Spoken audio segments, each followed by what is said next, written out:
Pemirsa, sejumlah ibu-ibu meluapkan emosi dengan menggebok pagar sekolah SMP 6 Tambun Utara Kabupaten Bekasi, Jawa Barat.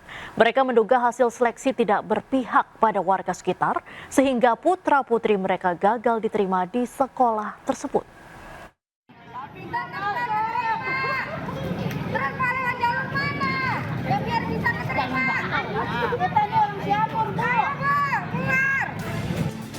Sambil membawa poster, sejumlah orang tua calon peserta didik berteriak di depan SMPN 6 Tambun Utara, Kabupaten Bekasi, Jawa Barat. Tidak hanya meluapkan emosi, ibu-ibu ini juga menggebok pagar sekolah hingga tidak ada yang bisa masuk ataupun keluar. Orang tua calon peserta didik mengaku kecewa lantaran calon murid yang berdomisili dekat dengan sekolah itu justru tidak diterima. Mereka mempertanyakan mekanisme seleksi yang diterapkan dan meminta keterbukaan mengenai dasar penentuan kelulusan pada setiap jalur penerimaan. Pihak sekolah kemudian menjelaskan bahwa mereka hanya melaksanakan sistem penerimaan yang telah ditetapkan oleh Dinas Pendidikan Kabupaten Bekasi. Berarti Bapak Ibu berani mengurangi kecerdasan anak-anak semuanya. Sekali lagi SPMB yang harus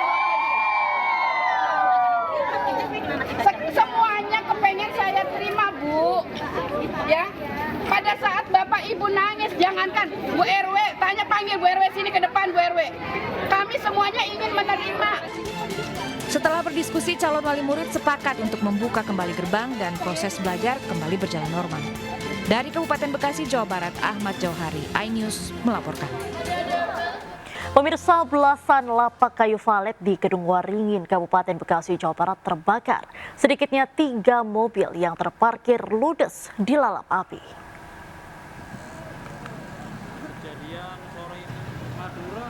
Kobaran api besar melahap habis belasan lapak kayu valet di Jalan Raya Pacing, Kecamatan Kedung Waringin, Kabupaten Bekasi tadi malam.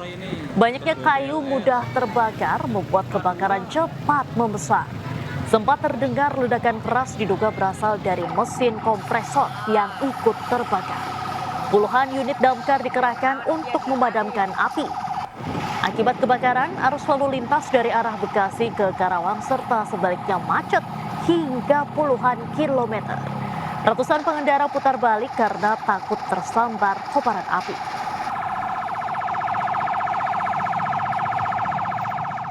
Pemirsa, hanya karena membunyikan klakson motor, seorang pria digotong paksa oleh satu keluarga tetangganya di Petojo, Gambir, Jakarta Pusat. Selama digotong sejauh 100 meter, korban mengaku mendapatkan tindakan kekerasan.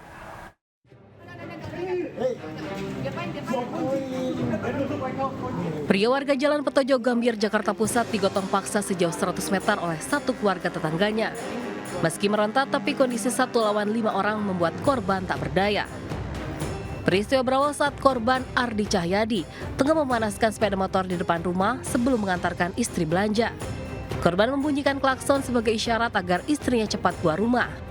Namun bunyi klakson diduga memancing kemarahan tetangga yang langsung keluar rumah dan memaki dan memukul korban.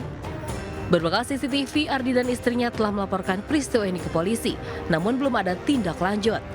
Terus memaki-maki lah, maksud lu apa, katanya klakson, maksud lu kenapa lu klakson begitu, katanya gitu kan. Sempat dikelilingin, terus istrinya sempat mukul helmnya.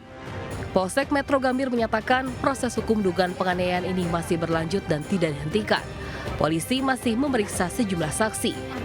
Dari Jakarta, Rani Sanjaya, iNews melaporkan.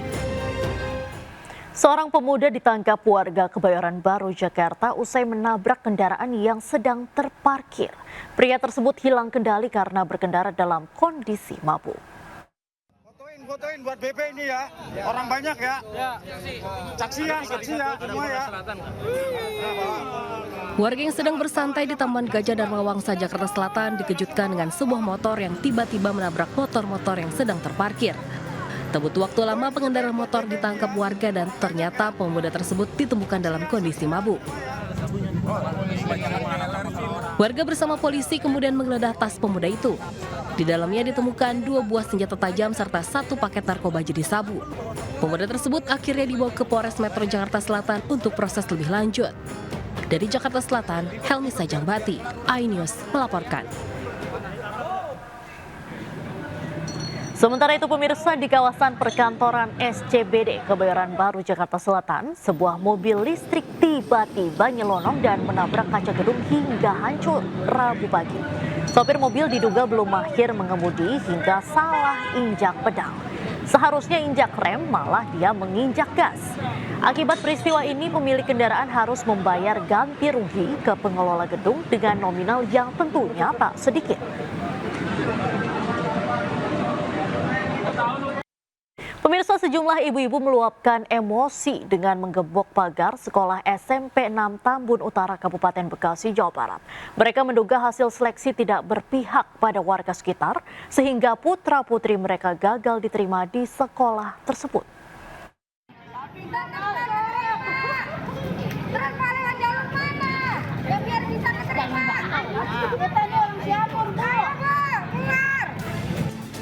Sambil membawa poster, sejumlah orang tua calon peserta didik berteriak di depan SMPN 6 Tambun Utara, Kabupaten Bekasi, Jawa Barat. Tidak hanya meluapkan emosi, ibu-ibu ini juga menggebok pagar sekolah hingga tidak ada yang bisa masuk ataupun keluar. Orang tua calon peserta didik mengaku kecewa lantaran calon murid yang berdomisili dekat dengan sekolah itu justru tidak diterima. Mereka mempertanyakan mekanisme seleksi yang diterapkan dan meminta keterbukaan mengenai dasar penentuan kelulusan pada setiap jalur penerimaan. Pihak sekolah kemudian menjelaskan bahwa mereka hanya melaksanakan sistem penerimaan yang telah ditetapkan oleh Dinas Pendidikan Kabupaten Bekasi. Berarti Bapak Ibu berani mengurangi kecerdasan anak-anak semuanya. Sekali lagi SPMB yang harus semuanya kepengen saya terima, Bu. Ya. Pada saat Bapak Ibu nangis, jangankan Bu RW, panggil Bu RW sini ke depan, Bu RW. Kami semuanya ingin menerima. Setelah berdiskusi, calon wali murid sepakat untuk membuka kembali gerbang dan proses belajar kembali berjalan normal. Dari Kabupaten Bekasi, Jawa Barat, Ahmad Jauhari, iNews melaporkan. Pemirsa, nama pendakwah Miftah Maulana alias Gus Miftah disebut menerima uang 100 juta rupiah di dalam sidang kasus suap proyek pembangunan rel ganda kereta api yang menjerat Bupati Pati nonaktif Sudewo. Temuan ini kata jaksa sudah dilaporkan ke KPK. Lalu, akankah Gus Miftah ikut terseret kasus Sudewo?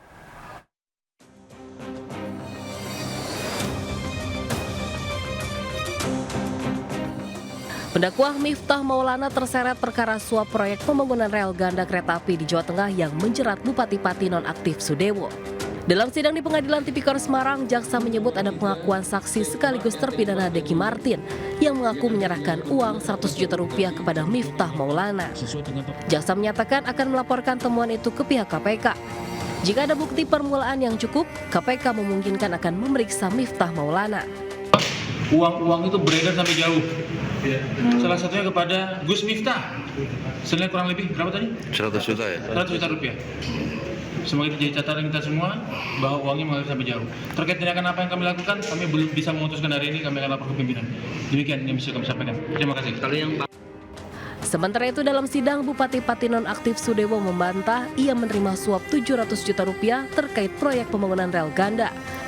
Kasus ini masih terus bergulir di persidangan. Dari Semarang, Jawa Tengah, Wisto Wardana, iNews melaporkan.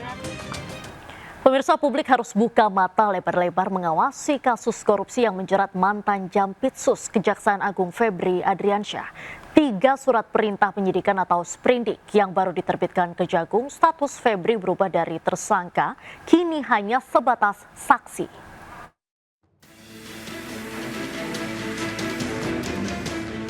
Babak baru kasus dugaan korupsi dan pencucian uang yang menjerat mantan Jampitsus Febri Adriansyah.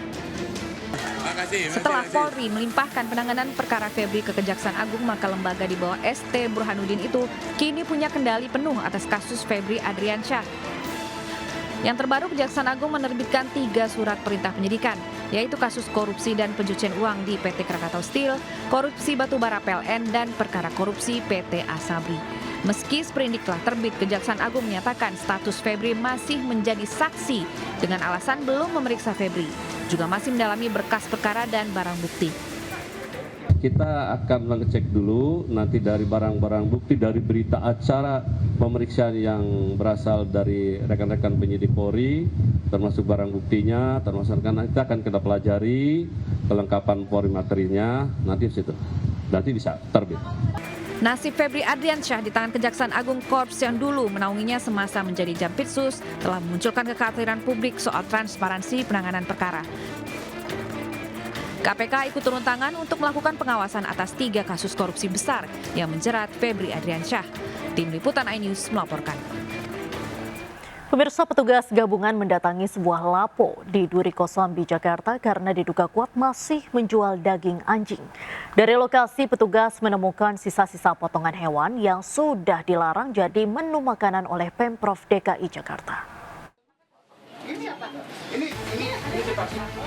Sebuah rumah makan Lapo di kawasan Duri Kosambi, Cengkareng, Jakarta Barat digerebek petugas gabungan dari Suku Dinas Ketahanan Pangan Kelautan dan Pertanian Jakarta Barat. Bersama Satpol PP, penggerebekan dilakukan setelah laporan masyarakat terkait dugaan perdagangan daging anjing di rumah makan ini. Saat tiba di lokasi, petugas mendapati rumah makan dalam kondisi tertutup. Pemeriksaan kemudian fokus pada ruang penyimpanan daging. Satu persatu daging yang tersimpan di dalam lemari pendingin diperiksa. Dari hasil pemeriksaan awal, petugas mencurigai beberapa potong daging memiliki tekstur yang menyerupai daging anjing. Tak berhenti di dalam rumah makan, petugas juga menyisir area di sekitar lokasi. Dari hasil penyisiran ditemukan sebuah bungkusan plastik yang berisi sisa-sisa potongan bangkai yang diduga bangkai anjing. Pemeriksaan ini merupakan bagian dari penegakan Peraturan Gubernur DKI Jakarta Nomor 36 Tahun 2025 yang melarang perdagangan, penjualan, dan konsumsi daging anjing maupun kucing sebagai bahan pangan di wilayah Jakarta. Bila hasil uji laboratorium membuktikan adanya pelanggaran, pemilik rumah makan akan dikenakan sanksi sesuai dengan peraturan yang berlaku. Dari Jakarta, Rizky Palupi, iNews melaporkan. Hati-hati sebelum membeli obat atau kosmetik yang dipromosikan di media sosial. BPOM kini melarang influencer untuk mempromosikan obat dan kosmetik. Sementara itu, TikTok tercatat sebagai platform dengan pelanggaran penjualan kosmetik ilegal terbanyak dengan nilai ekonomi mencapai ratusan miliar rupiah.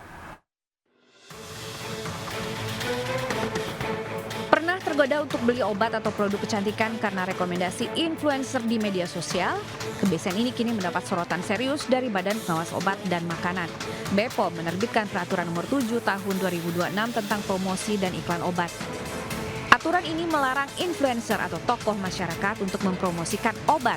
Alasannya karena rekomendasi mereka dinilai bisa mempengaruhi masyarakat untuk mengonsumsi obat tanpa pertimbangan yang tepat. Setiap iklan obat tanpa resep wajib mendapat persetujuan BPOM sebelum tayang. Sementara obat dengan resep hanya boleh dipromosikan lewat media ilmiah untuk tenaga kesehatan. BPOM juga melarang pemberian sampel obat gratis, diskon berlebihan hingga transaksi jual beli obat lewat fitur komunikasi 2 arah di media sosial. Tidak hanya soal obat, kebiasaan belanja kosmetik secara daring juga patut diwaspadai. BPOM mencatat dari 9.617 tautan penjualan kosmetik yang diawasi pada 11 hingga 22 Mei lalu. Sekitar 94% diantaranya terbukti melanggar ketentuan dengan nilai ekonomi diperkirakan mencapai 260 miliar rupiah. Media sosial TikTok menjadi platform dengan pelanggaran terbanyak, didorong fitur live shopping dan algoritma yang mempercepat penyebaran promosi produk kepada penggunanya. Dari sarana tidak memenuhi ketentuan tersebut, ditemukan pelanggaran kosmetik ilegal sebanyak 2.205 item atau 2.127.765 pieces dengan estimasi nilai ekonomian mencapai 35,8 miliar. Karena itu, BPOM mengimbau masyarakat untuk lebih teliti sebelum membeli obat maupun kosmetik secara daring, serta memastikan produk yang dibeli memiliki izin edar resmi. Tim Liputan iNews melaporkan. Pemirsa, masyarakat berpenghasilan rendah tidak perlu mengeluarkan uang untuk mengurus sertifikat rumah. Aturan itu bakal diterapkan dalam waktu dekat, lalu siapa saja warga yang bisa mengurus sertifikat rumah secara gratis? Ini dia liputannya untuk Anda. Bagi masyarakat berpenghasilan rendah, mengurus sertifikat rumah bisa jadi hal yang sulit dijangkau. Selain karena prosesnya yang rumit, biaya mengurus sertifikat juga relatif mahal. Tapi kini masyarakat pendapatan pas-pasan tak perlu khawatir, karena mengurus sertifikat rumah bisa gratis asal memenuhi syarat 3 kelompok yang ditetapkan. Yang pertama, masyarakat yang mendapat bantuan bedah rumah. Kedua, masyarakat penerima program fasilitas likuiditas pembiayaan perumahan atau FLPP yang ingin menaikkan HGB menjadi SHM. Dan ketiga, kelompok masyarakat berpenghasilan rendah atau MBR yang membangun rumah secara mandiri. Support yang luar biasa dari Menteri ATR BPN bagi rakyat kecil, bagi wong cilik, ya itu sertifikasi gratis digabungkan nanti dengan program BSPS yaitu bedah rumah. Bagaimana yang bedah rumah itu juga nanti bisa diberikan sertifikasi secara gratis, ya tentu akan dipilah-pilah oleh Pak Nusron. Nantinya penentuan kelompok masyarakat berpenghasilan rendah mengacu pada aturan Menteri PKP dan Data Kemensos. Dari Jakarta, Ade Firmansyah, iNews melaporkan. Pemirsa, BBM langka masih terjadi di sejumlah wilayah di Indonesia. Akibatnya kendaraan harus rela antri panjang di SPBU. Info terkini, parkiran penuh nih. Pasti banyak yang teriak ini SPBU nih, lambat kiriman. Deretan mobil tangki pengangkut bahan bakar minyak milik Pertamina terekam kamera ponsel sedang parkir di sebuah depo. Video ini menjadi perhatian publik di tengah keberadaan BBM yang seolah menghilang, terutama di wilayah Sumatera Utara. Gubernur Sumatera Utara Bobi Nasution memastikan stok bahan bakar minyak di wilayahnya dalam kondisi aman. Kelangkaan yang terjadi di sejumlah SPBU disebut bukan karena kekurangan pasokan, melainkan terganggunya distribusi akibat berkurangnya pengemudi truk pengangkut BBM. Alatnya karena driver yang bawa truk BBM-nya itu kemarin kalau nggak salah disampaikan tadi itu terjadi pemberhentian massal sehingga banyak truk pengangkutnya tidak bisa beroperasi. Terganggunya distribusi BBM menyebabkan antrean panjang di sejumlah SPBU di Mandailing Natal. Pemilik kendaraan rela mengantre sepanjang 2 km demi memperoleh solar dan juga Pertalite.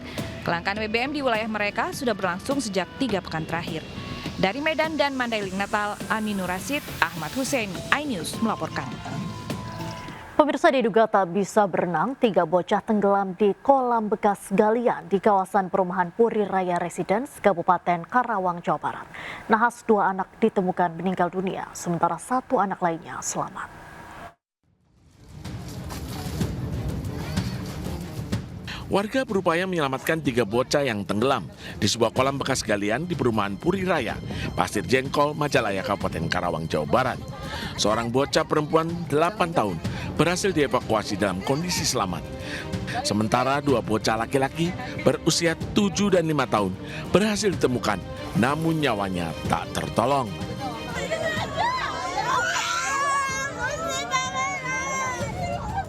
Orang tua korban menangis histeris saat mengetahui 2 bocah tak dapat diselamatkan. Sebelumnya, 3 anak ini asik berenang di kolam bekas galian, sementara 2 teman mereka menunggu di tepi kolam. Diduga karena tak mahir berenang, ketiga bocah tenggelam. Warga sekitar pun panik, langsung berupaya menyelamatkan korban. Jenazah kedua korban langsung disemayamkan di rumah duka untuk dimakamkan. Dari Karawang, Jawa Barat, Rudi Setiawan, iNews melaporkan. Tertangkap basah saat beraksi di tengah keramaian, seorang pencuri sepeda motor babak belur dihajar warga di Tanah Abang, Jakarta Pusat. Pelaku nyaris tumbang di tangan warga dan pelaku pun buru-buru dievakuasi ke kantor polisi.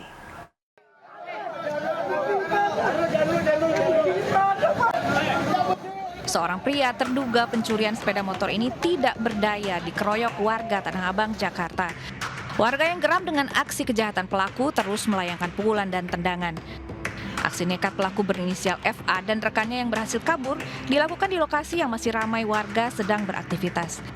FA tertangkap basah sewaktu akan membawa kabur sepeda motor milik warga yang terparkir di bahu jalan. Dari hasil pemeriksaan polisi, FA adalah pelaku penjamretan yang biasa beraksi di kawasan Tanah Abang.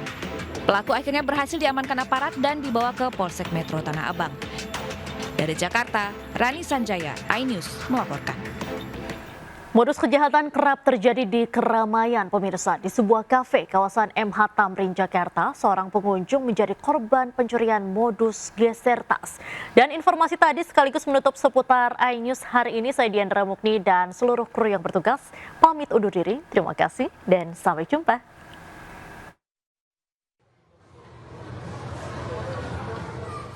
Kamera pengawas merekam detik-detik pencurian tas milik seorang pengunjung di sebuah coffee shop di Jalan MH Tamrin, Tanah Abang, Jakarta Pusat. Pelaku seorang pria duduk dengan berpura-pura sebagai pengunjung. Di saat korban sedang asik mengobrol dengan rekan-rekannya, pelaku beraksi. Tas korban yang diletakkan di bawah meja perlahan digeser pelaku menggunakan kaki. Dengan tenang, pelaku langsung pergi sambil menutup tas curian menggunakan jaket. Aksi pencurian dengan modus geser tas itu terjadi ketika kondisi kafe sedang ramai. Akibat kejadian itu, korban harus kehilangan sejumlah barang berharga di dalam tas, mulai dari komputer jinjing, kunci, dan STNK mobil. Korban telah membuat laporan resmi ke Polres Metro Jakarta Pusat. Dari Jakarta Pusat, Rani Sanjaya, iNews melaporkan.